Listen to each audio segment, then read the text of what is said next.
Well, it seems like the cruise news never ends and the cruise news never sleeps. I swear I woke up this morning to some really good cruise news updates and I wanted to share them with you today.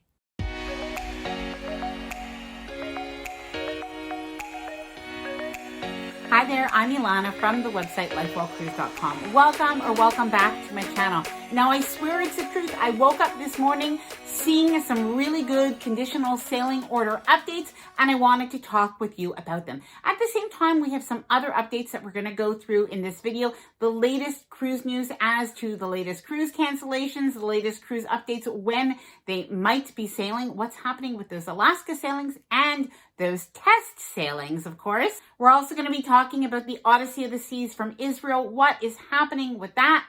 And I want to share with you my own good news. And I also want to let you know what we did decide for our cruise in January that I talked about a couple of videos back. So let's go through all of that information. Now, I did want to mention that if you do like this video, if you find it helpful, informative, or enjoyable in any way, then please do give the video a big thumbs up. I really do appreciate it. And of course, please consider subscribing to the channel if you haven't done so already. All right, let's get started. So firstly, let's talk about the latest in the Conditional Sailing Order and the protocols from the CDC. Now, last week, I made a video all about the protocols and how they were really too much. And I think most people agreed that a lot of those things were really over the top. So I am happy to say that the CDC has actually dialed it back. They have made some changes already. And I think that these are good indications that hopefully more changes are to come. So what happened this week? Well, we had a couple of changes. One of them was to the mask guideline. And this is specifically for those vaccinated cruises. So passengers on those vaccinated cruises will not have to wear masks when they are on the outdoor decks, unless they're really in crowded spaces. And at the same time, even when they're eating and drinking, they wouldn't have to wear this like if they were eating and drinking for extended amounts of time. So this is already something good. Another thing that is really good is the shore excursions that, well, on the unvaccinated cruises, passengers will still have to do shore excursions with the cruise line, but they can actually, passengers, explore on their own if you're on a vaccinated cruise, as long as the cruise line does agree. So this is good news, but there was some more good news, and this has to do with the embarkation and the disembarkation procedures. Now, a lot of this, I have to say, does apply and is specifically good news for vaccinated cruises, but there actually were some little tidbits of good news for all cruises. So one of those things is if you're on a vaccinated cruise or if you're a vaccinated passenger, I have to actually get some clarification on that. Well, it looks like you will not have to be doing any testing before getting on that cruise if you are vaccinated. At the same time, before getting off the cruise, upon disembarkation, fully vaccinated passengers will not have to get tested before disembarking either.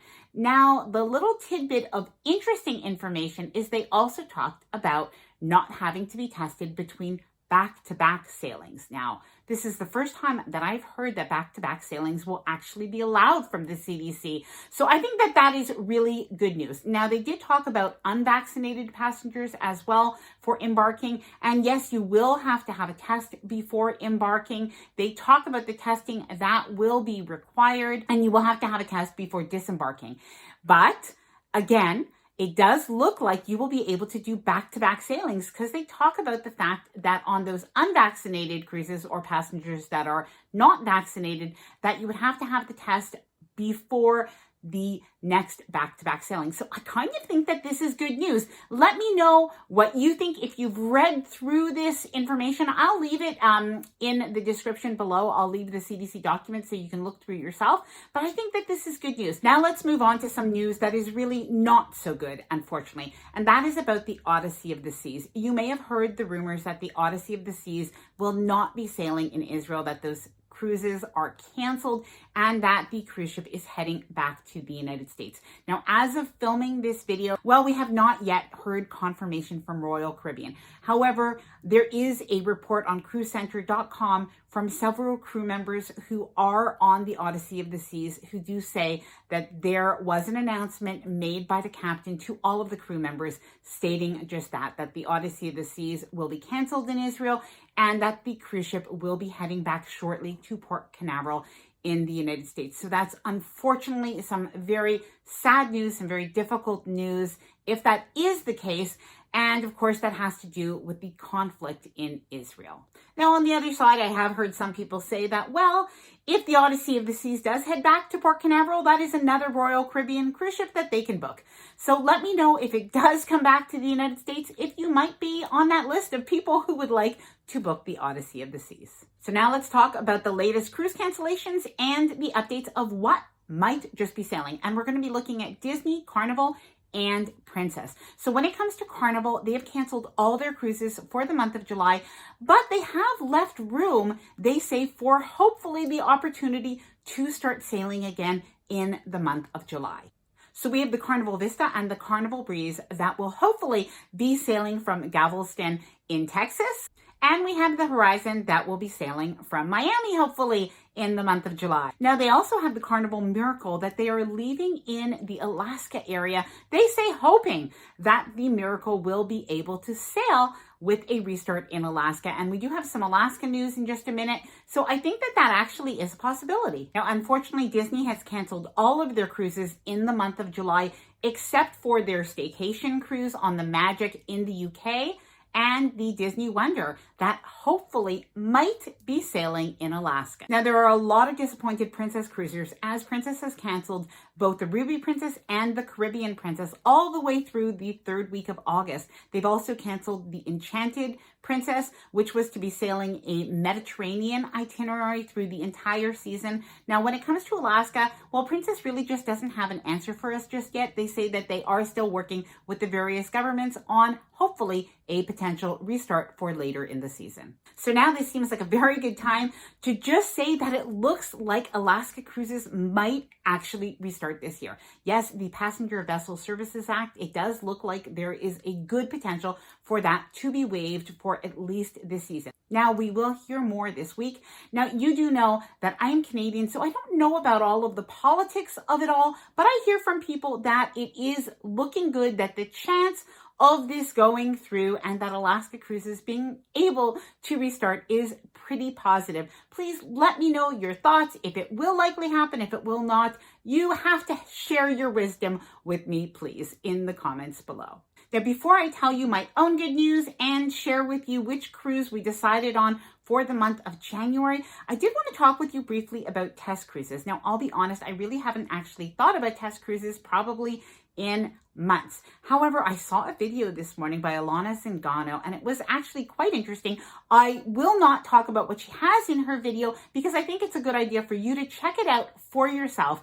But she did talk about the possibility of test cruises for both Carnival and Royal Caribbean, and it was definitely, well, brought up some interesting ways as to how will they be choosing the people for their test cruises. Now, I'll be honest, I am not sure I would actually want to be on a test cruise, although it would definitely be interesting. So this might be something that we're hearing about soon, once again, as of course some cruises are going to restart without 95% of all of their cruise passengers vaccinated. Now, would you like to be a test cruiser? Would that be something that you'd be interested in? Please let me know if that's something for you or not so much. Okay, so now to my own personal news, my own personal good news, and which cruise we did choose for the month of January. So firstly, my good news is that I got my second vaccine. Yay! This is really good. My husband, it will still be a little while till he gets his second vaccine, and then my sons, they will both get their first vaccines, hopefully within the next week and a half to 2 weeks or so.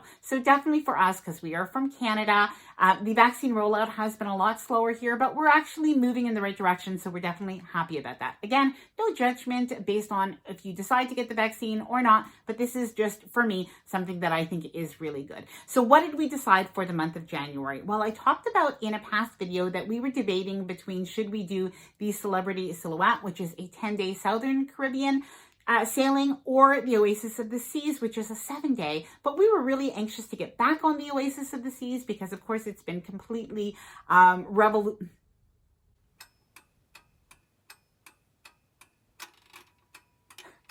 Well, because it's been, I think it's revitalized, that it's called. I was going to say revolutionized, but that's Celebrity. In any case, it's been refurbished, the Oasis of the Seas. We were on the Oasis of the Seas several years ago, and I didn't love that cruise.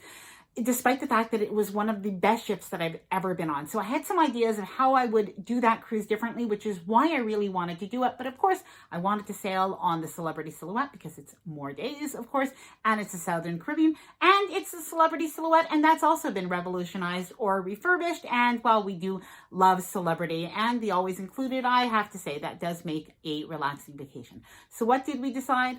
Well, we actually booked both. I know that's almost not even a decision, but we did. We booked both, but they are at the same time. So I cannot actually do both. So what I did, and I have used this strategy before when I could not make up my mind, is I put deposits. They're both refundable. I put deposits on both sailings so that I could make up my mind a little bit later on. Now, the biggest reason that I'm making my mind up later on is the Celebrity Silhouette is a 10-day sailing. And up until cruises really restart from the United States, I was having a hard time imagining, will a 10-day sailing actually go? Will the Conditional Sailing Order maybe be extended and some of those restrictions to 7 days? That was really my concern. As time is going on, I'm actually feeling a little less worried about that. But that was my worry when I did decide to actually put the deposit on both. So that if I don't do the Celebrity Silhouette, then I will do the Oasis. So it probably is actually my second choice. But that got me thinking I should still do the Oasis of the Seas. So now I am still looking at the Oasis, but now I'm looking at it from Cape Liberty, which is closer to where I live in Montreal. If I should still do the Oasis of the Seas in maybe the month of May, June, July, I don't know. If I should do that from Cape Liberty, let me know. And again, if you have a thought on which cruise would you do, the Oasis of the Seas or the Celebrity Silhouette, if you think I made the right decision by booking both for now, if you've ever did that, let me know, please, in the comments below. Now, I will leave a video right after this one, which is all about 10 amazing, awesome secret tips of pro cruisers. That's basically avid cruisers who cruise a lot, and these are not very common tips. I just put that out. I'm going to leave it at the end of this video, so please do watch that next. If you like the video, please give it a big thumbs up. I really do appreciate it. And of course, please subscribe to the channel if you haven't done so already. Bye for now. Happy cruising.